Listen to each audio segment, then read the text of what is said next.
नमस्कार साथियों, daily current affair show में आप सभी का बहुत बहुत स्वागत है। साथियों, आज से डेली करंट अफेयर शो आपको सुबह 7 बजे मिलेगा। पूर्व जो समय था शाम 7 बजे से चेंज करके सुबह 7 बजे आपको डेली करंट अफेयर शो मिलेगा।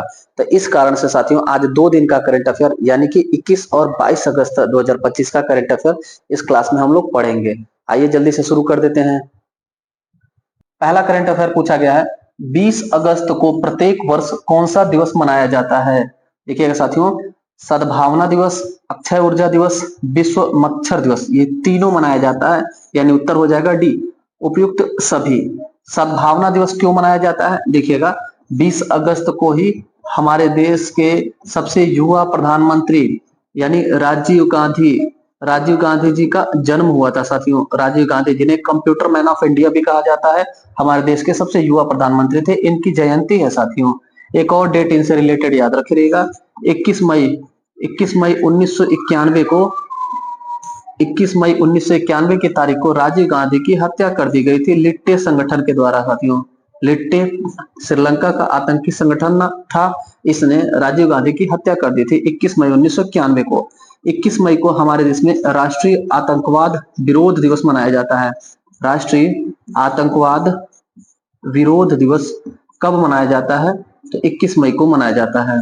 और 20 अगस्त को उनकी जयंती के अवसर पर सद्भावना दिवस मनाया जाता है। दूसरा देखिएगा, अक्षय ऊर्जा दिवस। अक्षय ऊर्जा दिवस साथियों मनाया जाता है 20 अगस्त को। अक्षय मतलब होता है कि जो कभी क्षय न हो, ऐसी एनर्जी। जैसे मान लीजिए कोयला है, कोयला धरती के अंदर से, जमीन के गर्भ से निकल रहा है, तो एक समय के बाद वो समाप्त हो जाएगा, लिमिटेड है। लेकिन ऐसी एनर्जी जो कभी क्षय न हो, कभी समाप्त न हो, जैसे जल विद्युत परियोजना हो गया, सोलर एनर्जी हो गया, इन सभी को नवीकरणीय ऊर्जा या अक्षय ऊर्जा कहते हैं। उन्हीं को बढ़ावा देने के लिए, उन्हीं के प्रति जागरूकता के लिए अक्षय ऊर्जा दिवस हर साल 20 अगस्त को मनाया जाता है। विश्व मच्छर दिवस भी 20 अगस्त को मनाया जाता है, याद रखे रहिएगा।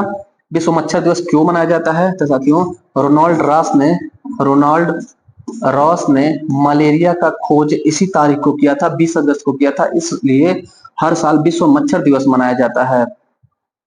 दूसरा करंट अफेयर पूछा गया है, हाल ही में किस स्थान पर आईआईएम बनाने के लिए संसदीय विधेयक पारित हुआ है? आईआईएम क्या होता है साथियों? भारतीय प्रबंधन संस्थान, इंडियन इंस्टीट्यूट ऑफ मैनेजमेंट है। भारतीय प्रबंधन संस्थान, जहां बीबीए, बीकॉम, एमबीए यानी मैनेजमेंट की पढ़ाई की जाती है, वो सर्वोच्च संस्थान है साथियों, आईआईएम।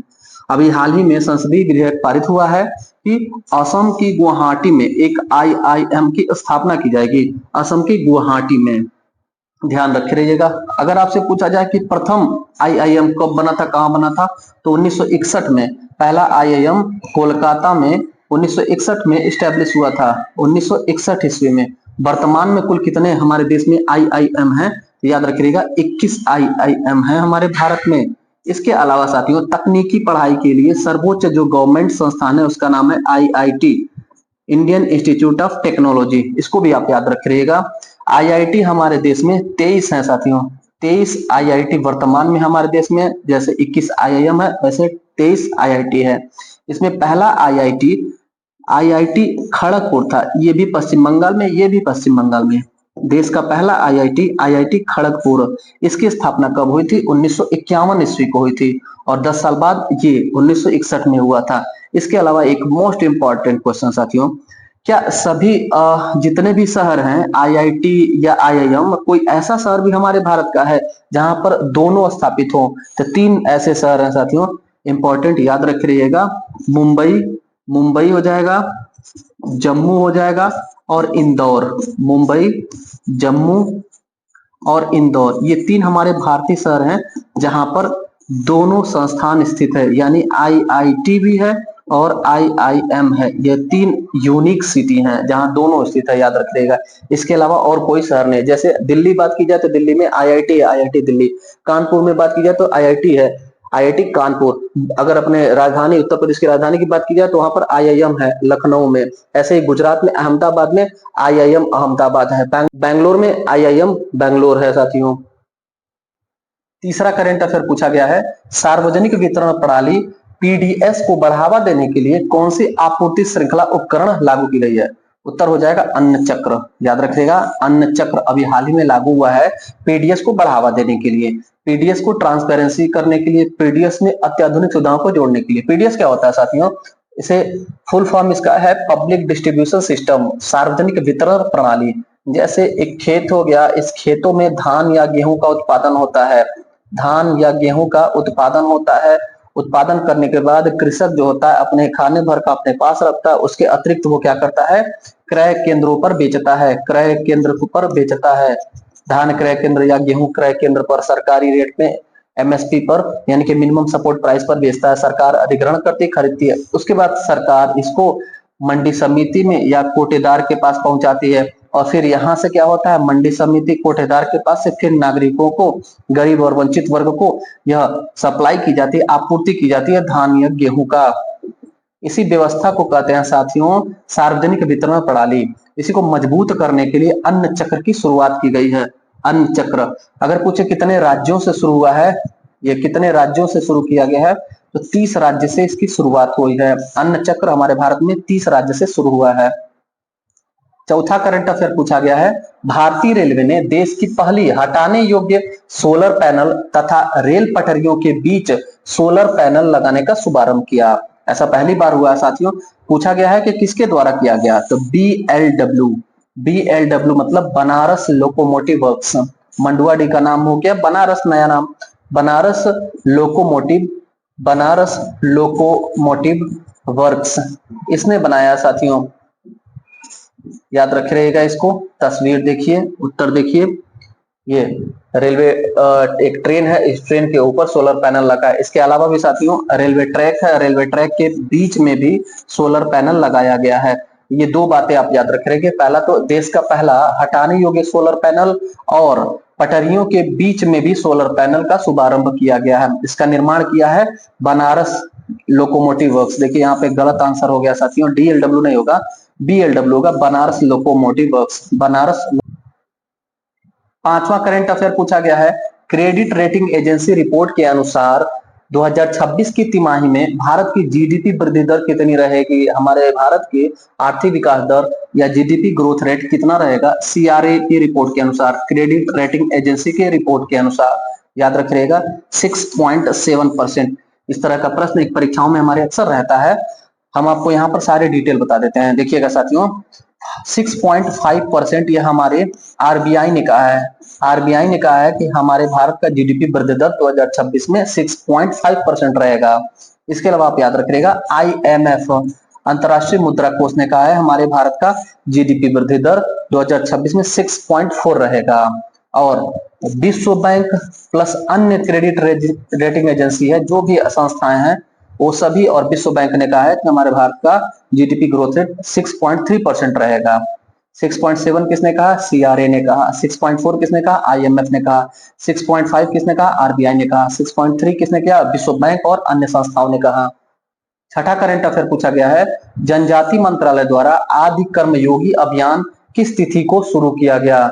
उत्तर होगा 19 अगस्त 2025 को। 19 अगस्त 2025 को हमारे देश में जनजाति मंत्रालय के द्वारा आदि कर्मयोगी अभियान की शुरुआत की जाती है। यह साथियों यह पूरी दुनिया का सबसे बड़ा, पूरी दुनिया का सबसे बड़ा जनजातीय सशक्तिकरण कार्यक्रम है। दुनिया का सबसे बड़ा जनजातीय सशक्तिकरण कार्यक्रम है, ये बात याद रखेंगे।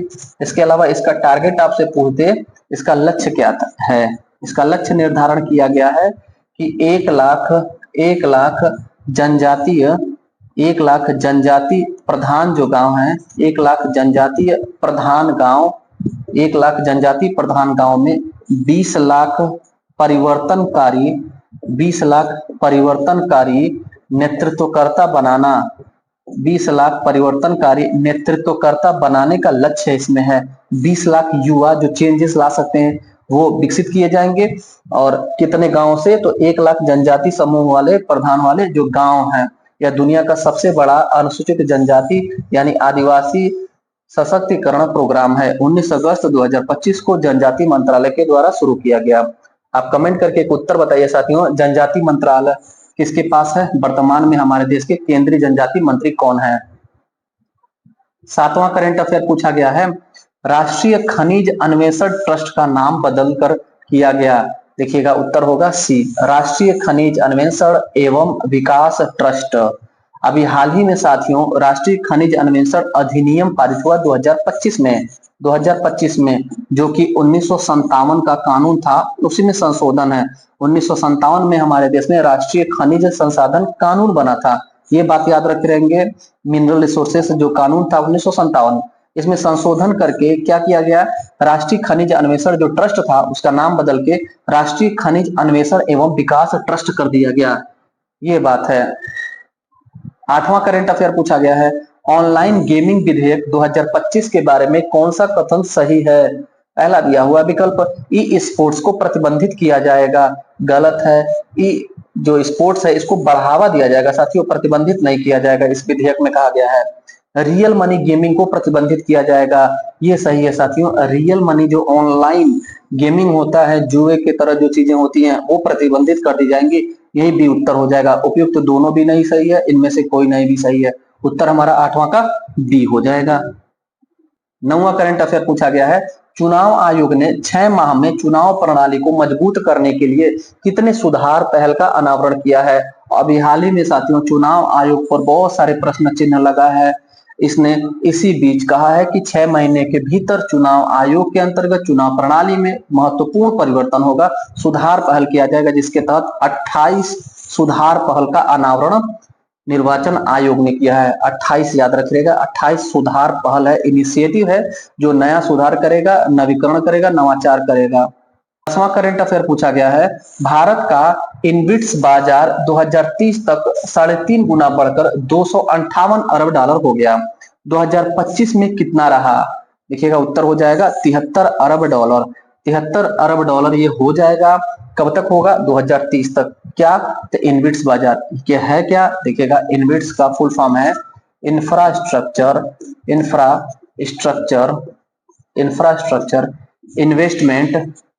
इन्वेस्टमेंट ट्रस्ट, इसका फुल फॉर्म है। इनविट्स का फुल फॉर्म क्या है? Infrastructure investment trust.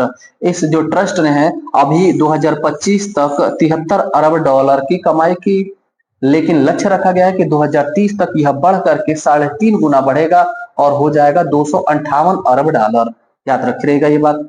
11वां current affair पूछा गया है, भारतीय डाक ने डिजिटल इंडिया को मजबूत बनाने के लिए IT 2.0 उन्नत डाक प्रौद्योगिकी का अनावरण किसके समर्थन से शुरू किया? उत्तर हो जाएगा BSNL यानी भारत संचार निगम लिमिटेड। इसने अभी हाल ही में पोस्ट ऑफिस से एक समझौता किया, जिसके तहत डिजिटल इंडिया को मजबूत करने के लिए IT 2.0 उन्नत डाक प्रौद्योगिकी का अनावरण किया जाएगा। उन्नत डाक प्रौद्योगिकी क्या है? IT 2.0 BSNL के सहयोग से होगा। इसमें हमारी भारत सरकार का क्लाउड सिस्टम मेघराज 2.0 का भी हेल्प लिया जाएगा। मेघराज 2.0 इसका हेल्प लिया जाएगा, इसी की मदद से किया जाएगा। ये है क्या? तो साथियों जैसे वीवो फोन का वीवो क्लाउड होता है, आईफोन का आई क्लाउड होता है, ऐसे ही भारत सरकार का अपना उन्नत क्लाउड है, सरकार का उन्नत क्लाउड सिस्टम है मेघराज। आपसे पूछ सकता है सरकार का सरकारी उन्नत क्लाउड का क्या नाम है, तो आप उत्तर करेंगे मेघराज 2.0। उत्तर हम चेक कर लेते हैं, उत्तर हो जाएगा BSNL। 12वां करंट अफेयर पूछा गया है, अग्नि 5 का सफल परीक्षण चांदीपुर उड़ीसा से किस तिथि को किया गया? उत्तर हो जाएगा 20 अगस्त को। 20 अगस्त 2025 की तारीख याद रखे रहिएगा, भूलिएगा नहीं। हमारे भारत का ब्रह्मास्त्र मिसाइल का परीक्षण हुआ है, अग्नत का ब्रह्मास्त्र कहा जाता है, भारत का ब्रह्मास्त्र, ब्रह्मोस नहीं साथियों, ब्रह्मास्त्र। भारत का ब्रह्मास्त्र क्या है? अग्नि 4। इसकी मारक क्षमता 5000 किलोमीटर है, इसका रेंज 5000 किलोमीटर तक है, अग्नि 5। इसका सफल परीक्षण किया गया उड़ीसा से। उड़ीसा में कहां पर? चांदीपुर से। चांदीपुर जिला है, यहाँ पर भी कहां? तो व्हीलर द्वीप से किया गया। व्हीलर द्वीप का नाम APJ अब्दुल कलाम द्वीप हो गया, वहां से किया गया इसका टेस्टिंग। अच्छा, किस प्रकार का मिसाइल है यह? तो ब्रह्मास्त्र साथियों ये बैलिस्टिक मिसाइल है, बैलिस्टिक मिसाइल है। और जो ब्रह्मोस है वो क्रूज मिसाइल है, ब्रह्मोस क्रूज है और ब्रह्मास्त्र बैलिस्टिक मिसाइल है, अग्नि 5 बैलिस्टिक मिसाइल है। 13वां करंट अफेयर पूछा गया है, शून्य से व्यवसाय खड़ा करने वाले उद्यमियों के लिए विश्व उद्यमी दिवस प्रत्येक वर्ष कब मनाया जाता है? उत्तर हो जाएगा 21 अगस्त।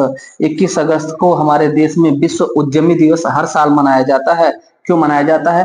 तो जो शून्य से यानी जीरो से जो बिजनेस स्टैब्लिश कर रहे हैं, ऐसे एंटरप्रेन्योर यानी उद्यमियों को जागरूक किया जाए, उन्हीं के लिए विश्व उद्यमी दिवस हर साल मनाया जाता है 21 अगस्त की तारीख को।